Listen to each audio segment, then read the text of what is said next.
Ini mau dilantik kan? Mau dilantik kan? Nanti dilantik berdiri nak. Sekarang saya tanya dulu. Yang pemuda silahkan berdiri. Di bawah 25. Satu.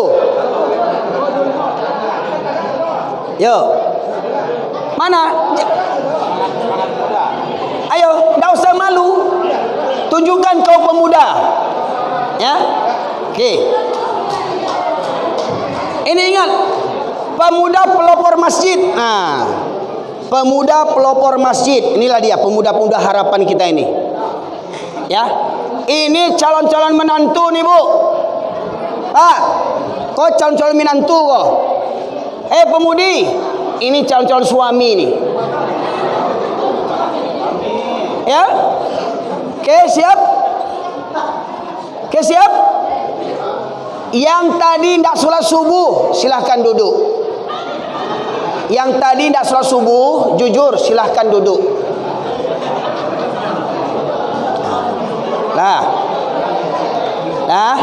Jujur. Tidak usah malu, tidak usah malu. Ini kita muhasabah nih namanya. Yang tadi tidak sholat subuh, silahkan duduk. Ini hari apa nih? Selasa. Kemarin hari Senin. Yang hari Senin ada tinggal sholat, silahkan duduk. Yang hari Senin ada tinggal sholat, silahkan duduk.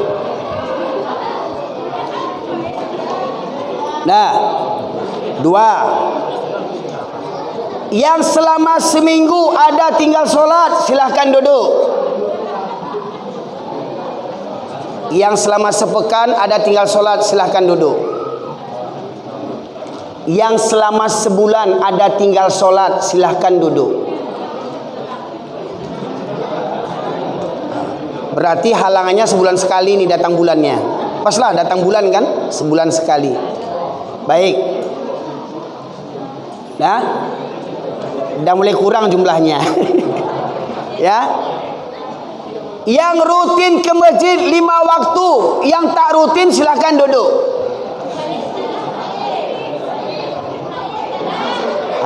Habis calon menantu wali. Tinggal seorang. Tinggal seorang. Bapak Ibu sekalian, ingat, yang tinggal seorang kau pemuda langka kau. Perlu dilestarikan, jangan sampai punah. Ya, silakan duduk. Jadi masih tidak ada yang layak kan diambil di menantu kau. Kecuali apa-apa ini muka kau. Inilah calon-calon menantu Pak Ibu sekalian ini. Ya. Yang rajin sholat. Ya, karena anggapan para pemuda, awak muda le manga kamu saji awak beko kawan awak orang gaek sampai tua awak. Seakan-akan tertulis di masjid khusus untuk para manula, khusus untuk lansia. Kecil orang khusus untuk camat. Pemuda tidak tahu emang yang camat tu, yang calon mati tu orang-orang gaek ya. Yang muda nak mati dah. Kullu nafsin dha'iqatul maut, setiap yang bernyawa pasti akan mati. Awak sadoko calon camat sadonya kok, calon mati sadonya. Mati tidak menunggu gaek. Mati tidak menunggu sakit. Ya? Aku boleh jelaskan. Bapak? Bab masukannya apa? Kalau dapat Pak kurang menang dan Pak Bikon menang Pak. Umatnya Pak betul Pak. Pak, mohon maaf Pak yo. Iko kan introspeksi kok. Semestinya orang Minang kok Pak yang paling utama. Banyak orang Minang. Iya Pak. Ambo mah ingin mengangkat orang Minang kok. Ya Pak. Sebab orang Minang yang punya falsafah tuh Pak, orang Jawa enggak punya, tanya juga Pak itu tuh. Apa bangga enggak jadi orang Minang? Bangga enggak? Ambo bangga Pak. Tapi kalau ada orang Minang yang nak sholat, itu bukan orang Minang tuh, binatang. Tuh Al-Quran menyambui Pak. Enggak ketujuh Pak jual Al-Quran. Di Quran itu nak orang Minang betul Pak. Ya memang Pak. Ambo sampaikan tadi yang punya falsafah ada bahasa Indonesia Pak. Pak, yang punya falsafah ada bahasa Indonesia. Semestinya orang Minang jadi contoh tauladan Pak. Contoh kok, mohon maaf kok. Yang mendirikan NU siapa? Yang mendirikan NU siapa? Syekh Hasyim Asy'ari kan? Orang mana tu? Orang Jawa Timur lah. Yang mendirikan Muhammadiyah siapa? Kiai Haji Ahmad Dahlan. Orang mana tu? Orang Yogyakarta. Lihat tahu Pak Ibu, kama mereka berguru? Kama orang tu berguru? Kama dulu. Kama bergurunya? Ke Makkah Pak. Ke Arab Saudi. Siapa gurunya? Siapa gurunya? Syekh Khatib Al-Minangkabawi. Pak. Jadi orang Minangkabau sebenarnya hebat Pak. Dua organisasi besar di Indonesia ni dari orang Minang cikal bakalnya tu Pak. Tapi Pak, mohon maaf, itu dulu.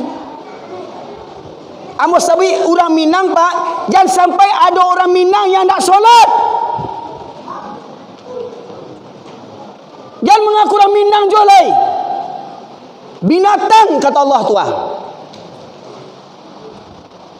Kalau ada orang Islam tak solat, binatang. Kalau ada orang Jawa tak solat, binatang. Tapi ingat Pak, orang Jawa tak punya falsafah adik basandi sarak. Sarak basandi kitabullah. Sarak mengatur adik memakai. Semestinya orang Minang kau jadi contoh tauladan Pak. Mohon maaf Pak ya. Bukan orang ini merendahkan orang Minang Pak. Ambo ingin mengangkat derajat orang Minang. Ambo ingin mengingatkan orang Minang balik. Ya. Bangkitkan kemuliaan orang Minang kau Pak. Acaranya Pak, Babaliak Kasurau. Babaliak Kasurau. Itulah Pak kemuliaan orang Minang. Ya. Jadi kalau dulu kita dengar Pak, dimasuk orang-orang gaya awak, ungku-ungku awak. Dulu katanya pemuda laloknya di surau, ya Pak. Ya Pak. Laki-laki dulu lalok di surau enggak? Ya Pak. Manga laki-laki dulu lalok di surau? Mereka beraja solat. Mereka beraja basilek. Mereka beraja Quran. Mereka beraja petatah petitih. Ya enggak? Ya Pak. Tapi itu dulu Pak. Dulu. Kini ada pemuda lalu di surau lain. Hah? Ada. Kok orang Minang Pak, bangkitkan balik. Kita ajak pemuda Kosatyo malam minggu lalu di surau. Programnya? Program Mabit, Malam Bina Iman dan Takwa. Yo betul Pak, zaman kini pemuda ko banyak cobaannya Pak. Pemuda kini dah sama ju zaman awak. Tapi walau zaman berubah, iman harus bertambah.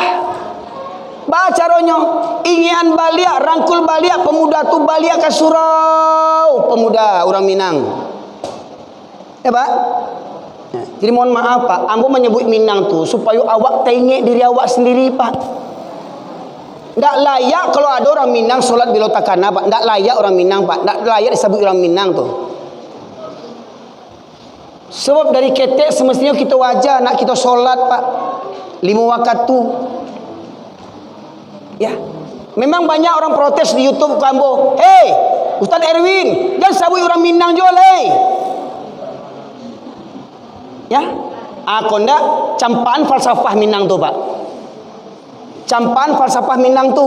Jangan mengaku-ngaku adai basandi jo sarak. Sarak basandi jo kitabullah. Sarak mengatur. Adai memakai. Hah? Udah campaan falsafah tu Pak. Mohon maaf Pak. Ambo siap berdialog, jawab apa-apa gini siap ambo berdialog. Sudah pengajian ambo siap duduk di siko. Silakan apa sidang ambo. Kok salah ambo aja ambo. Ambo siap. Ambo tunggu baik kok. Ya. Bukankah orang Minang punya falsafah lo? Anak di pangku. Anak di pangku. Kemenakan dibimbing. Bawa memangku anak. Bawa membimbing kemenakan. Mohon maaf Pak. Banyak laki-laki Minangkabau gini. Mohon maaf terutama di kampung ambo. Terserah. Nan bampok di lapau. Pertanyaannya, bampok di lapau tu budaya sia tu. Bampok di lapau budaya sia. Budaya orang Minang.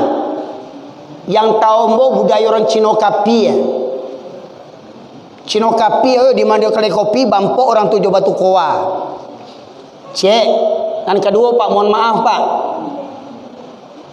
Ambo lahir gadang di Medan. Banyak orang Batak tinggal di Medan, terutama orang Kristen. Mohon maaf Pak, tidak pernah ambo bosobok di Medan orang bergonceng-gonceng juanjiang Pak. Tidak pernah ambo cari di Medan orang bapaluk-paluak juanjiang. Tidak pernah ambo cari orang di Medan sauto juanjiang. Tidak pernah ambo cari di Medan orang subuh-subuh keluar juanjiang. Tidak pernah di Medan ambo cari orang maghrib-maghrib keluar juanjiang. Nan adoyo di Minang Pak bantu tu. Iyo ndak Pak? Iyo ndak Pak? Berang apa kambo? Jangan berang kambo. Yang nak solat tu berangan, yang panjang tu berangan. Jangan kambo apa berang? Kamu mengingat orang Minang, jati di orang Minang tu, jati di orang Minang adalah orang yang taat beribadah Pak. Itu jati diri orang Minang Pak.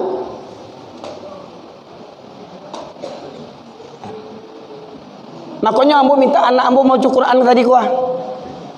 Dan menyebut kata binatang tu bukan ambo. Ya? Masih dibuka nak? Lah pulang wak lepak. Ha? Ada kata baik kalau tunjang nang keluar bukan tak? Terakhir buka surat ke-7 ah. Aku ada apa Pak? Mohon maaf Pak yo. Kadang kita pakai kata pepatah tu salah. Anak kita pakai tempi nanda dia teh. Tak kurang nanda di luar. Bodoh balaga cadia. Ah tu kebanyakan awak tu. Ya. Banyak perangai awak bantu tu. Mohon maaf Pak, ya. Ayat 176.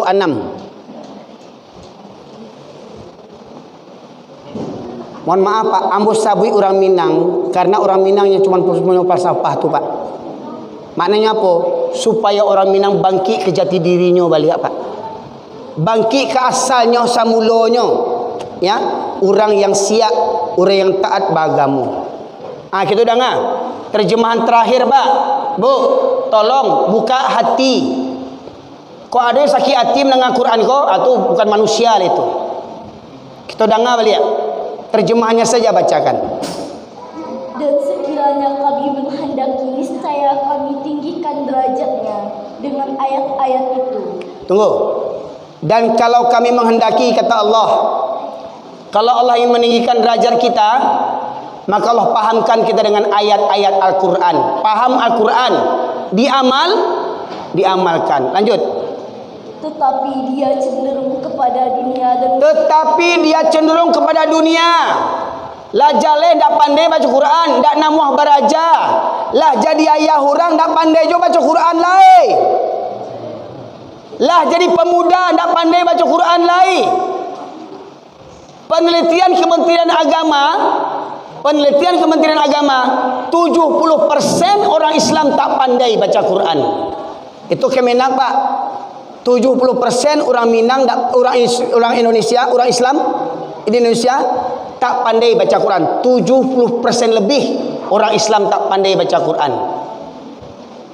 Ya. Dan penelitian Kementerian Agama, hanya 30% orang Islam yang benar-benar mengerjakan solat. Hanya 30%. Bayangkan Pak. Ini penelitian Kementerian Agama, bukan ambo yang meneliti kok Pak Ibu sekalian.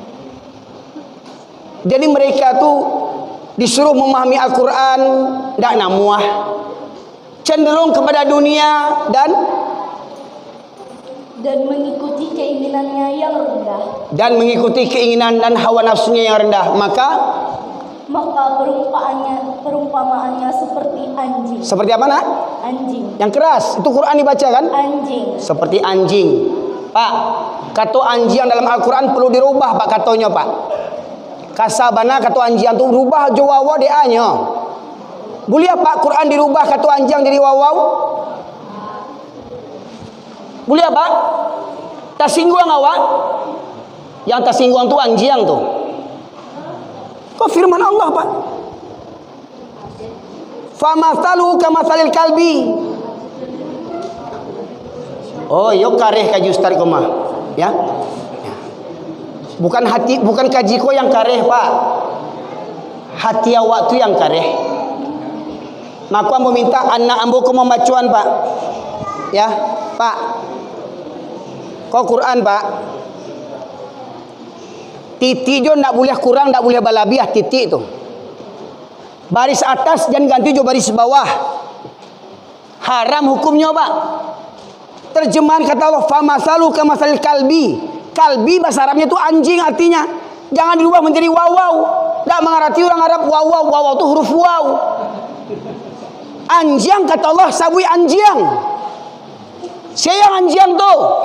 Maleh menengah kaji, sakit hati menengah kaji. Ya. Habis waktu urusan dunia.